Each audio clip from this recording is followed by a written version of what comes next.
গত একটা ভিডিওতে আপনারা দেখছেন যে আমি খুব সুন্দর রোস্ট রান্না করছি আর পোলাও রান্না করছি সাথে ডিম। শুধু রান্না করছিলাম ততটুকুই আপনাদের সাথে শেয়ার করছি, কিন্তু আমার বাসায় কত গেস্ট, আমার স্পেশাল গেস্টের জন্য রান্না করছি। জানেন কি, আমার স্পেশাল গেস্ট গুলো আমাকে মজা করে সব সময় বলে, ভাবি আপনার হাতের খাবার খাবো। তো ভাবতাছি যে প্রায় 9 রোজা চলে গেছে, 10 রোজা এসে গেছে, এখন তো কিছু খাওয়ানো দরকার।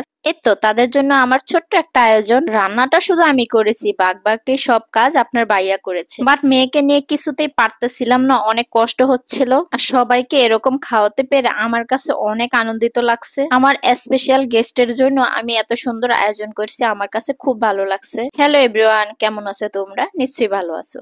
আজকে আমি রোস্ট রান্না করছি, এখানে ইফতারি আছে, পোলাও, তারপর ডিম। আমি ছোটখাটো ভাবে একটু আয়োজন করেছি, মেয়েকে নিয়ে তেমন একটা পারি না, আর রান্না মোটামুটি পারি। মন থেকে কাউকে ভালোবেসে কিছু খাওয়াতে পেরে কিন্তু অনেক ভালো লাগে। আমার বিয়ের প্রথম প্রথম আমি কোনো রান্না করতে পারতাম না, বাট এখন এত সুন্দর রান্না করি, আমার রান্না খেয়ে সবাই প্রশংসা করে। আমার যখন বিয়ে হয়েছিল, খুব ছোট্ট কালে বিয়ে হয়েছিল, তখন আমি কিছু একটা বুঝতাম না, খুব রান্না বাড়াও তেমন একটা জানতাম না, বাট এখন আমি সব ধরনের রান্না করতে পারি আর আমার রান্না অনেক মজা হয়। আজকে তোমাদের সাথে একটি নীতি কথা বলবো, সেটা হলো কিছু মানুষকে সম্পদ দেয় পরীক্ষা করার জন্য। ওই সম্পদগুলোকে ব্যয় করে ভালো পথে, কেউ ব্যয় করে খারাপ পথে। একটা কথা মনে রাখবেন, সম্পদ দিয়ে আল্লাহ তাআলা কিন্তু পরীক্ষা করে। আল্লাহ তাআলা কিন্তু প্রতিটা মুমিন জাতিকে একবার করে সুযোগ দেয়। সেই সুযোগটা আমরা সঠিক কাজে কাজে লাগাইলে তো ভালো, আর খারাপ কাজে লাগাইলে তো খারাপ। বাট খুব উপদেশ দিলাম তাই না মনে হলো?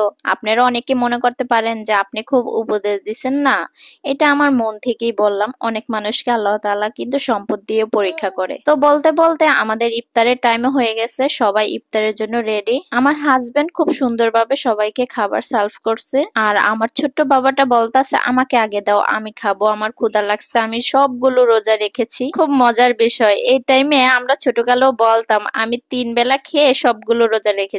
এখন আমার বাবাটাও বলে। আমার স্পেশাল গেস্ট গুলো হলো আমাদের দোকানের কর্মচারীরা। ওরা মজা করে আমাকে সব সময় বলতো, ভাবি আপনার হাতে রান্না খাবো। আমি প্রায় কিন্তু ওদের রান্না করে খাওয়াই, কিন্তু রোজার মাসে একবারও রান্না করা এখনো খাওয়ানো হয়নি, প্রায় 10 রোজা চলে গেছে। বাট ভাবলাম যে মেয়েকে নিয়ে তো বেশি আয়োজন করতে পারবো না, যতটুকু পারি ছোটখাটো ভাবে একটু আয়োজন করি। আর সবাই আমার রান্না খেয়ে কত যে প্রশংসা। এখানে আমার হাজবেন্ড খাবার দিতে দিতে নিজে ক্লান্ত হয়ে গেছে, বলতেছে এখন আমি খাবো। বাট সারা দিন রোজা রেখেছে, এখন সবাইকে খাবার পরিবেশন করছে, ওর তো একটু কষ্ট হবেই। বাট আমি বাবুকে নিয়ে তেমন একটা পারছিলাম না, তো আপনার ভাইয়াই আমাকে হেল্প করেছে। হ্যালো বন্ধুরা, আমার ভিডিওটা কেমন লাগছে অবশ্যই কমেন্টে জানাবেন। আর নিত্য নতুন প্রতিদিন আমি নতুন নতুন ভিডিও যাতে তোমাদের সাথে শেয়ার করতে পারি, আমার জন্য দোয়া করবেন। আপনাদের জন্য দোয়া রইল।